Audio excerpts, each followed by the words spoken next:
Welcome back, my friends, to another episode of The Good, the Bad, and the Bible. My name is Rogan, and you are watching The Mysterious Stoner in a Bowler. And without any further ado, because I am exhausted, let's dive right in to today's episode. Chapter 12. It is only 8 verses long, but it has some rather interesting things in it. And I decided to do a bit of research on some of the things in there because I wasn't quite sure what some of it meant. And tried to get a better understanding for it to figure out where I stood on some of its issues. And, well, let me show you what I'm talking about. Because I ended up walking away with more questions than answers for once. And it starts right out the gate with circumcision. Now, if you don't know what circumcision is, when a child is born, more often than not in the medical facilities, they do it with girls too, but it's I believe it's more so popular with the boys. There's a flap on the genitals that gets snipped, cut off. And it is a very common practice today. Doesn't happen with everyone. And it all originates from this right here, Leviticus 12. God starts talking about rules regarding birth, and first thing comes out of his mouth is when a baby's born, take off that extra skin.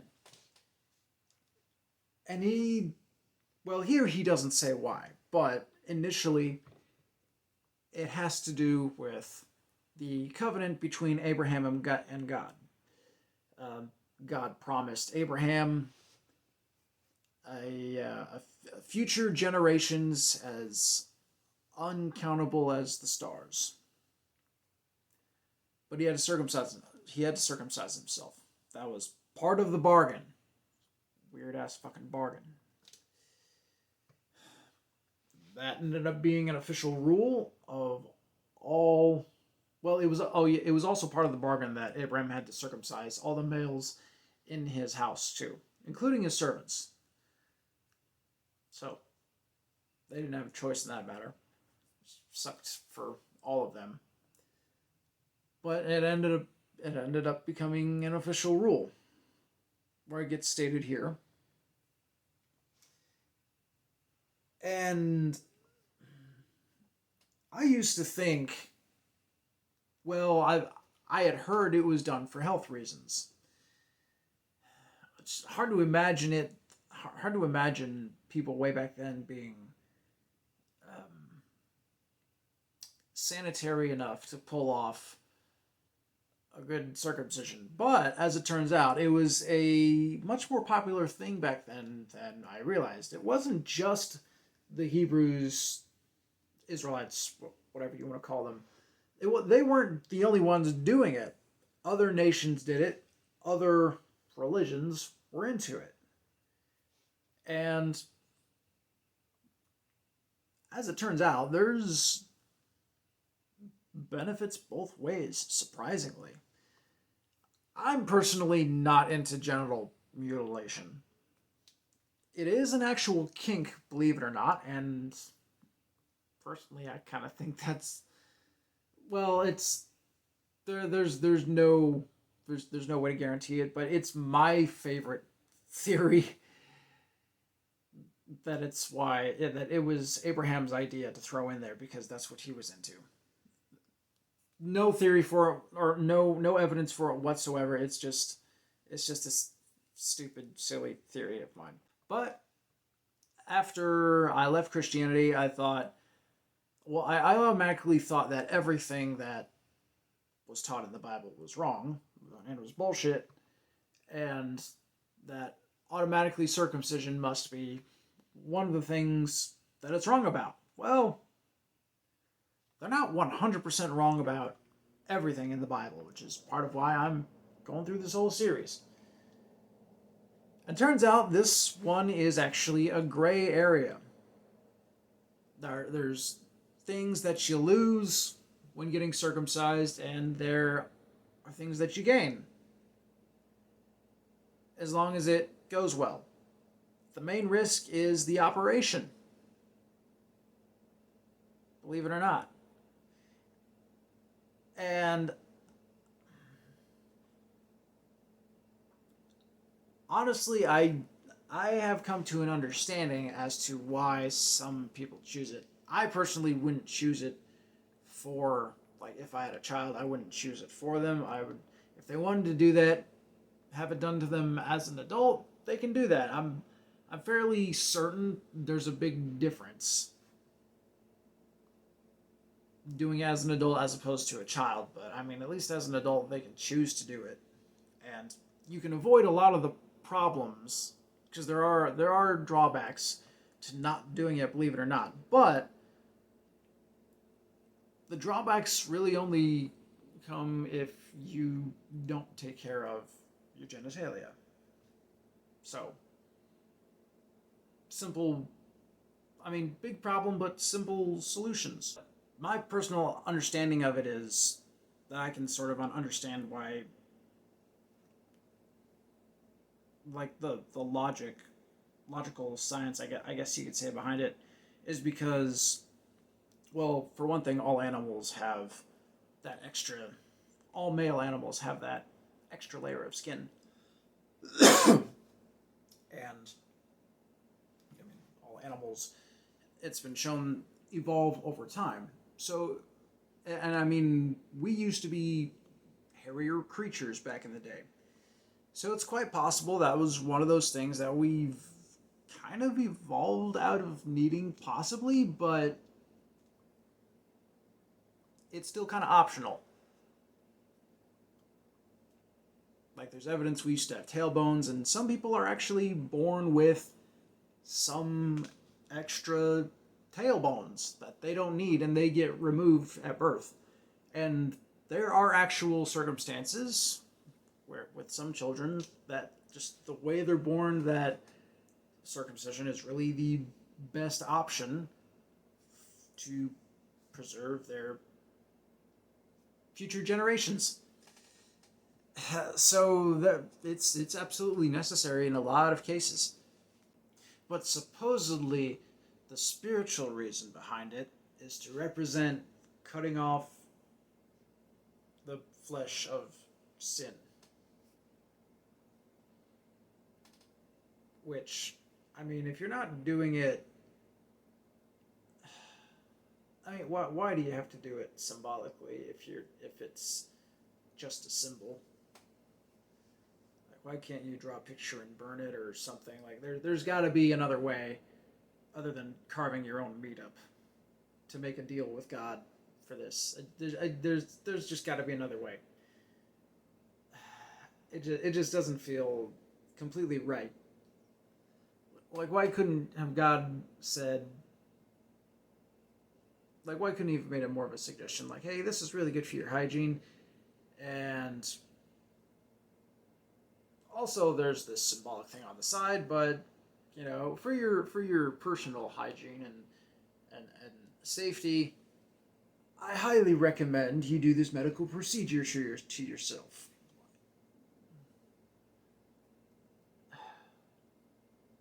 It makes God look like he's hiding things from people. Like, he's trying to keep them stupid on purpose.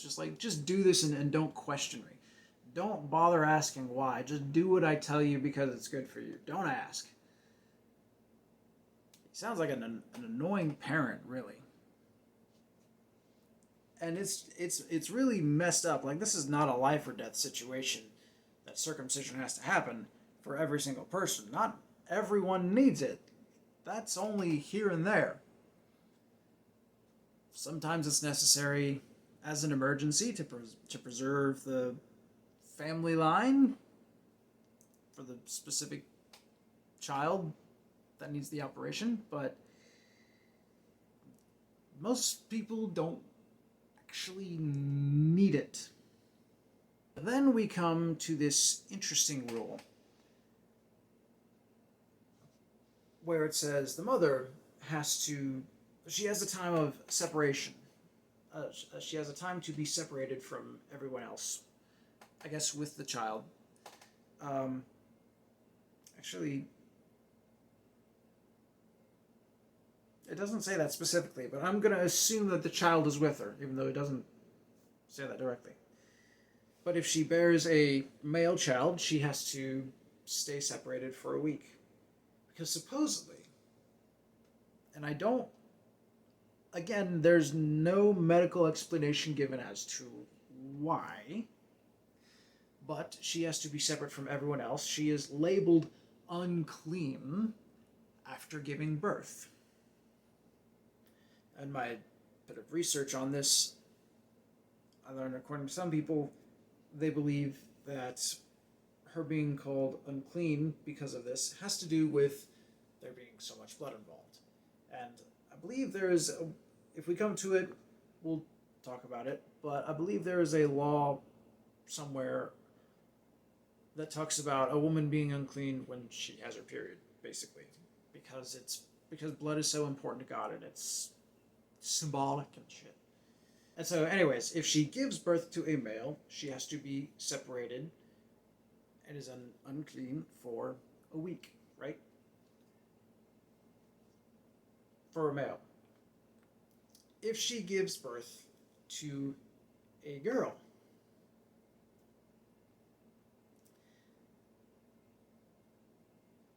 she has to wait 2 weeks.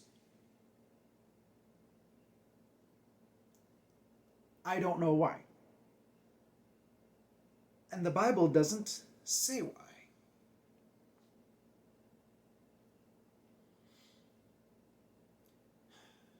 I looked up several different sources. Some of them were humble enough to admit that they don't know why this is the case. Some of them believe, of course, it's symbolic, because, and they even said this is not to be viewed as a penalty because she's giving birth to a woman. It's supposed to be seen as a symbol because the mother, as a sinner, is giving birth to a girl who is going to bring other sinners into the world. So she's not only giving birth, a sinner is giving birth to a sinner who is going to give birth to even more sinners, basically. Not supposed to be taken negatively, it's just supposed to be taken symbolically. Yeah, I didn't get it either. But that's what they said.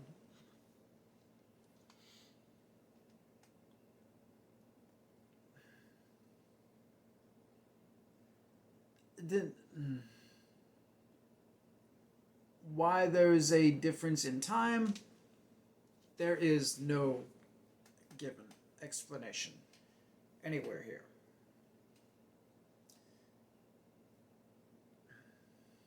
But there seems to be an issue that it's a female and not a male.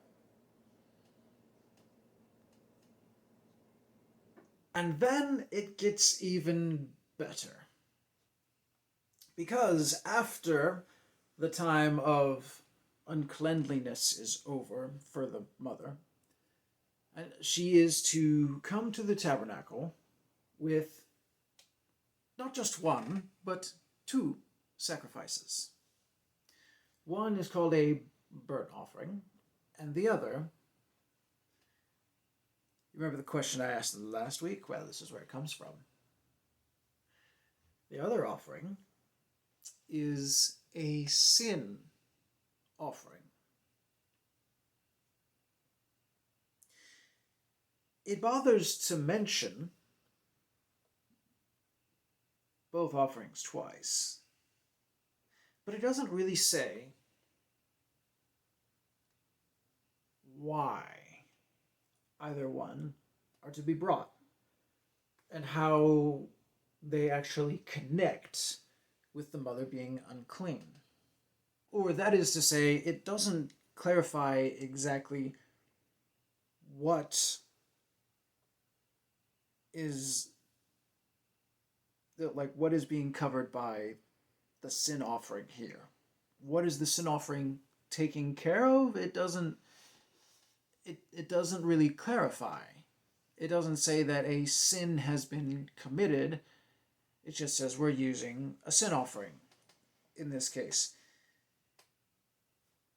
It says it's there to make atonement for her, but what did she do to need atonement?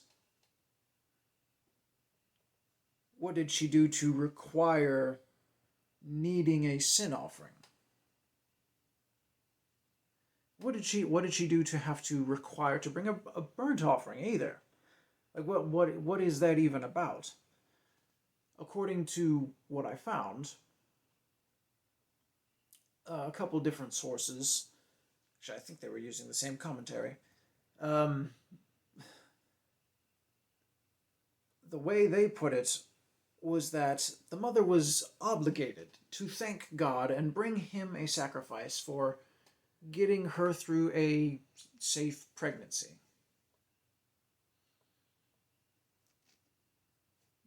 Like they were obligated to do that. It was something they had to do. I suppose if they believed in him. But like for every baby, they did have options. They had a cheap option for the poor people. For a burnt offering, okay, perhaps that's part of your beliefs. But you're required to. It's not really voluntary, so that doesn't make me feel as obligated to want to sign up. But okay, that's for you. That's for you. Although you're killing animals, but this is ancient times. But a sin offering. This perplexes me. She's unclean because she bled from the pregnancy, but that's a natural part of the deal. It's that pregnancies can be pretty messy.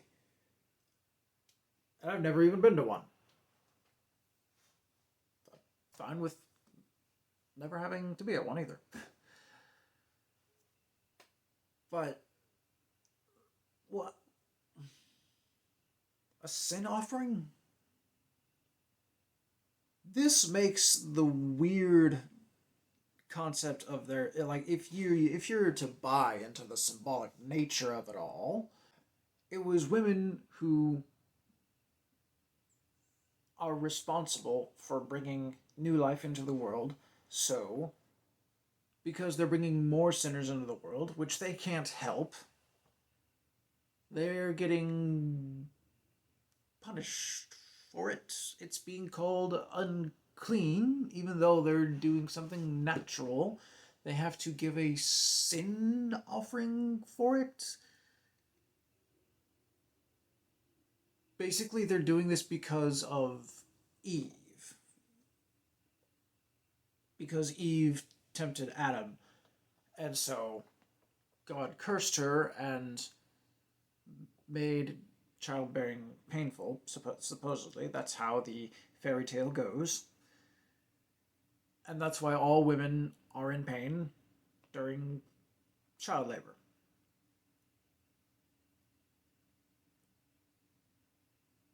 Like, isn't that bad enough right there? Can't God just hold off after that? He's making all women suffer for one woman's sake. There's more than one kind of woman out there. Not all women are going to act exactly as their mother did. Heck, not all sons act the way their fathers do. We all make different choices. We all act differently from how our parents did. But God passes this curse on to everyone. Even if you did swallow that, he takes it one step further by demanding the firstborn sons be dedicated to him. That's one of the rules he has. But also he demands 2 sacrifices for every single child that is born, and one of them is a sin offering. Because they brought another sinner into the world, even though they didn't ask to be cursed with sin. The children they're bringing into the world did not ask to be cursed with sin. And if we take the New Testament into account, all of this, these sacrifices and all these Old Testament rules are good for absolutely nothing, because Jesus comes in and takes away all of it. Says, oh no, it was all a symbol. It was all just for show. It was all to represent me when I come in and save everyone. That's what Christians believe. Which is why they don't practice any of this bullshit anymore.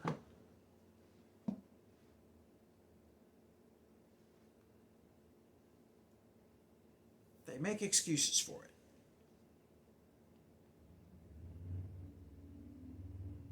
But God thought it was important enough to preserve over everything else. It was just a picture. Supposedly, all that blood that was spilled just to cover sin didn't really do anything. Only the blood of Jesus could take away sins. All that other blood that was spilled was only worked because it was done out of obedience to God. And it didn't even work all the way. It was only a temporary thing until Jesus could show up. So if it was temporary until Jesus showed up, that means all these people were acting out this picture, this symbol, but they didn't know what for. God could have arranged something entirely different, where they didn't have to kill animals to, he said, without the shedding of blood, there is no remission of sins.